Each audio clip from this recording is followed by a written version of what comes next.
예, 3월 21일 모닝 브리핑 시작하겠습니다. 예상보다 비둘기적이었다 이렇게 해석되는 FMC 덕에 3대 지수 최고치 경신했고요. 그리고 마이크론테크 실적이 예상치 넘기면서 시간에서 15% 전후 급등을 하고 있습니다. 우리 증시는 삼성전자 급등 이후에 이제 해외 쪽에서 또 넘어온 재료가 있기 때문에 다른 종목들까지 반전할 수 있는 계기를 좀 만들었는데 실제로 수급이 그렇게 되는지 봐야겠죠.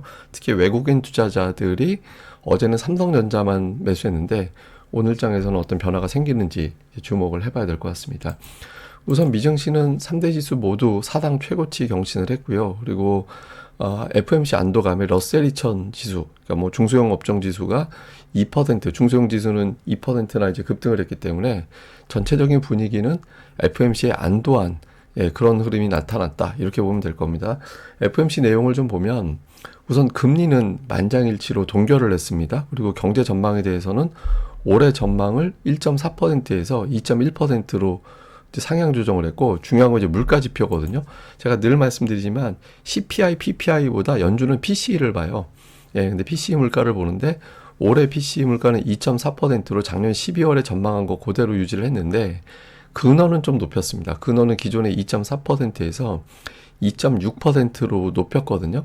근데 그럼에도 불구하고 금리를 동결을 했다라는 점, 그리고 또 하나는 연내 금리 인하 가능성도 수정하지 않았다라는 점에서 투자자들이 안도를 했죠. 그러니까 경제는 더 좋아졌고 물가 상승률은 조금만 높인 상태에서 그냥 이 정도면 뭐 기존에 가던 대로 가면 되겠지 뭐 이렇게 연준에서 안도감을 준 거예요.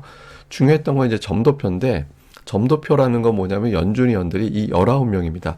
19명이 나는 향후에 금리가 어떻게 될 것 같아 라고 해서 이제 그 전망을 갖다가 이야기를 하고 그걸 갖다가 이제 표기를 하는 거거든요, 표에. 근데 보시다시피 가장 많이 위치해 있는 게 한 번, 두 번, 세 번.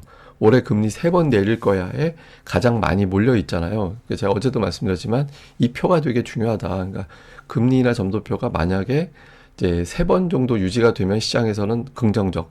두 번으로 만약에 바뀌면 금리 인하를 두 번으로 바뀌면 단기 충격, 그러나 6월까지가 더 중요하기 때문에 단기 충격 이후에 다시 제자리. 뭐 제가 이제 그런 시나리오를 말씀을 드렸죠. 근데 세 번이 됐기 때문에 시장에서는 좀 안도했습니다. 그리고 내년과 내후년은 원래는 이제 네 번 정도 인하할 걸로 예상을 했었는데 3회로 수정됐거든요. 근데 이거 아무 의미 없습니다. 왜냐하면 매번 바뀌어요. 6월 되면 또 바뀔 거예요.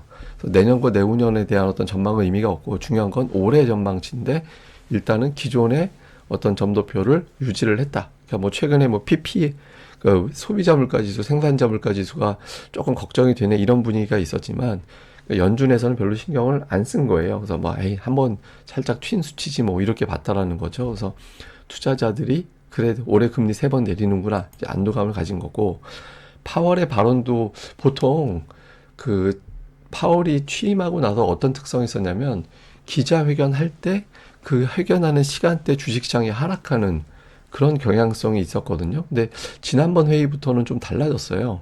예, 파월의 회견이 이제 언급이 나와도 주식시장이 하락하지 않는 그런 모습을 보였는데 일단 메시지가 괜찮았습니다. 일단 뭐 원론적인 얘기 많이 했죠. 그러니까 2% 인플레이션 간다라는 거에 대해서는 추가적인 확신이 필요하다. 그리고 지금부터는 과정이 울퉁불퉁하다. 이게 무슨 얘기냐면 인플레이션이 떨어지는 것 같다가도 제자리 됐다가 또 떨어지는 것 같다가도 또 올라가기도 하고 이렇게 울퉁불퉁하게 갈 것 같다 이렇게 이야기를 했고, 근데 1월 수치가 좀 튀었잖아요. 그래서 근데 이거에 대해서는 추세적인 문제가 아니라 그냥 계절적으로 뭐 추워서 갑자기 춥다든가 아니면 지표를 산정하는 어떤 절차가 좀 바뀐다든가 이런 것들 때문에 좀 계절적인 영향이 있었다. 그래서 뭐 예민하게 볼 것도 아니고 물론 이제 무시도 안 할 거다. 그래서 뭐 1월 물가는 너무 신경 쓸 필요는 없어 이런 메시지를 시장에 줬고요. 그리고 최근에 고용이 좀 강해서 금리 인하 안 하는 거 아니냐 이런 이제 분석이 있었잖아요. 근데 강한 고용이 금리 인하를 보류할 유일한 이유는 아니다. 이렇게 이제 코멘트를 했고요. 저는 제일 마지막이 중요했다라고 보거든요. 그러니까 대차 대조표는 이건 뭘 얘기하냐면 최근에 연준이 금리를 높인 것도 물론이지만 시장에 이제 풀려 있는 유동성을 흡수해 갔습니다. 그러니까 이제 그런 걸 흡수해 갔는데 이거를 이제 흡수하는 걸 월 지금 950억 달러인가 그렇잖아요.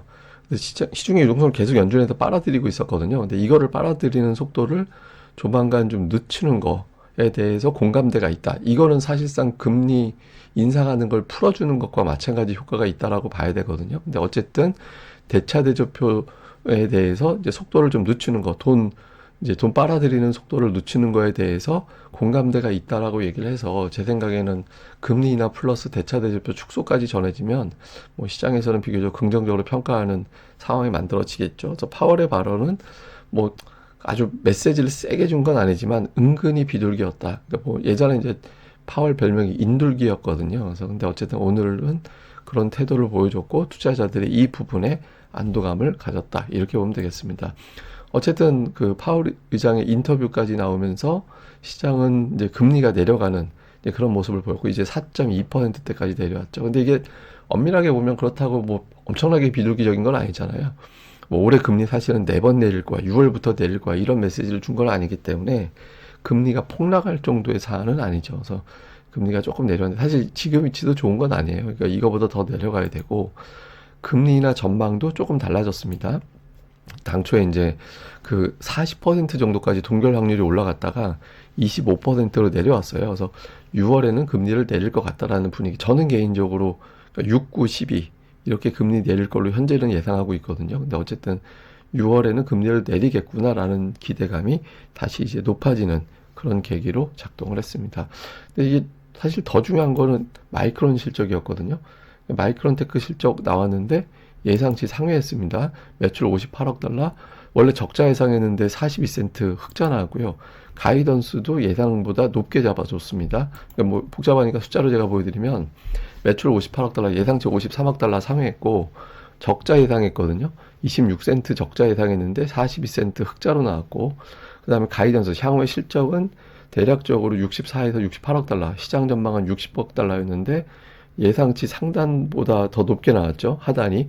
주당 순이익은 다음 분기에 흑자 전환이 될 거야 라고 해서 24센트 흑자 전환 예상을 했는데 이제 예상하는 하단이 38센트인데 제가 보기에는 아마 52센트 넘게 나올 것 같아요. 그러니까 제일 보수적으로 잡은 수치를 제시하는 거기 때문에 그래서 마이크론 실적이 예상보다 높게 나오고 그 덕에 시간외에서 현재 제가 방송하고 있는 시간대에서는 급등을 하는 이제 사상 최고 주가를 경신을 하는 그런 모습이 나왔습니다. 그래서 고비 또 하나를 잘 넘겼다. 그리고 이제 몇몇 종목들 코멘트 보면 베어드에서는 마이크론이 올해 가격 결정력이 강화될 것 같다. 그러니까 공급 부족 나오고 그러니까 D램 가격 올라갈 거야. 뭐 이런 얘기하면서 목표 주가 높였고요. 그리고 이제 엔비디아 관련해서 최근에 과매수 아니다. 그 AI 관련된 강력한 수요가 있기 때문에 또 수년 동안 성장할 거라 이제 밸류 매력이 있다. 다음에 이제 알파벳에 대해서는 이제 애플이 알파벳 기술력을 AI 관련된 기술력을 입증해 주는 계기가 될 거다. 이런 등등의 종목들 코멘트가 나왔습니다. 근데 오늘 뭐 중요한 건 FMC하고 마이크론 실적이라 두 개만 집중적으로 보면 될 것 같습니다. 이것도 제가 다음에 설명드릴게요. 그 미국 경기 얘기하려고 했던 건데 뭐 그렇게 중요한 건 아닌 것 같아서. 예. 그다음에 우리 증시는 삼성전자가 어제 다 했잖아요. 어제 삼성전자가 코스피 상승폭의 90%를 혼자 올리는 그런 역할을 했고 어제 거래대금이 3조 8천억이었는데 코스닥 전체 거래대금의 40% 정도 되는 규모였거든요.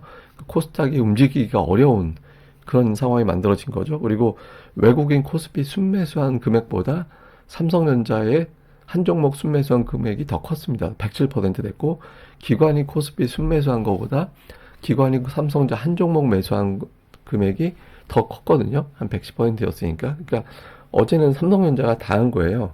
이제 오늘도 이렇게 되면 좀 곤란하죠. 그러니까 오늘 삼성전자가 이제 코스피 상승폭의 뭐 절반 정도 담당하고 코스닥 거래대금의 20% 안쪽으로 내려가고 외국인 순매수 금액의 50% 정도로 만들어지는 게 시장에는 좀 고르게 올라가는 계기가 되거든요.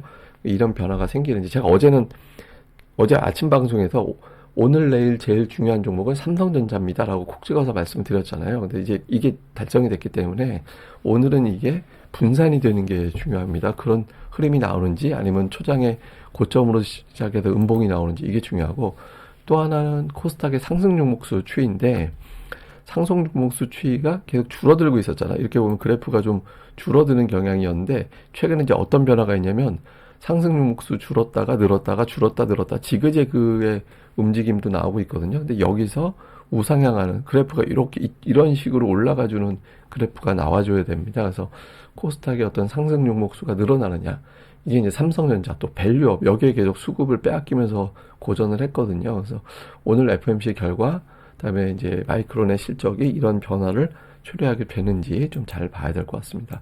자, 시장을 요약해 보면 FMC 끝났습니다. 외국인들의 어떤 수급의 변화가 생기는지, 이거는 특히 삼성전자 급등 이후에 외국인들의 선물 매수 여력이 그렇게 많지는 않거든요.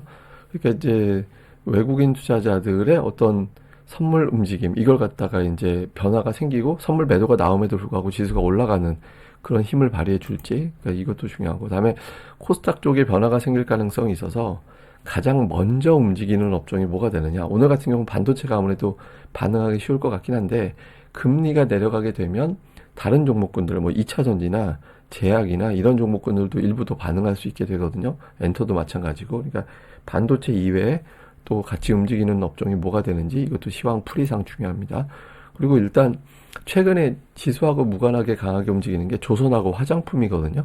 그러니까 이런 종목군들이 일관성 있게 움직임이 나오는지도 좀 봐야겠죠. 이게 이 틈새 종목이 은근히 또 강하게 갈 수도 있어서, 그렇게 되면 뭐 화장품은 뭐 화장품 용기 종목들, 조선은 부품주들 막 이렇게 또 찾아가게 됐잖아요. 그러니까 틈새 종목군들의 흐름이 또 어떻게 되는지도 좀 주목을 해봐야 될 것 같습니다. 예, 그리고 제가 이제 어저께 오후에 보여드리려다가 말았던 거였는데, 삼성전자 연봉입니다. 연봉이라는 거 뭐 연간 등락을 보여주는 거죠. 근데 삼성전자가 어떤 특성이냐면, 마이너스에서 플러스로 돌아서게 되면 보시면 양봉이 하나로 끝나는 경우가 없잖아요. 예, 양봉이 하나로 끝나는 게 나오지 않고 웬만하면 두 개가 이상 2년 이상 연속적으로 올라가는 그런 경향성이 있거든요. 한 번 있긴 한데, 이게 이제 한 번 있는 게 마이너스가 아니라 거의 뭐 제자리라서 그건 의미가 없다라고 봐야 돼서, 사실상 4년 연속 올라간 걸로 봐야 되고, 대부분 다 보시면 한 번 플러스 나면 1년으로 끝나지 않아요. 그러니까 반도체 사이클 특성상 한 2년 정도는 좋아진다라고 봐서 주가는 2년 올라가거든요. 그래서 올해 결과적으로는 삼성전자는 연간 기준 플러스로 마감할 확률이 높은 편이긴 합니다. 근데 어쨌든 이런 환경에서 삼성전자하고 따라가는 종목군들이 올해 되게 부진했잖아요. 예, 그런 종목군들의 흐름도 계속해서 체크해 보는 것도 중요할 것 같습니다. 예, 자세한 건 제가 또 다음 방송에서 내용을 정리해 드리도록 하겠습니다. 이 방송 구독하기 하고, 예, 좋아요 꼭 부탁드립니다. 감사합니다.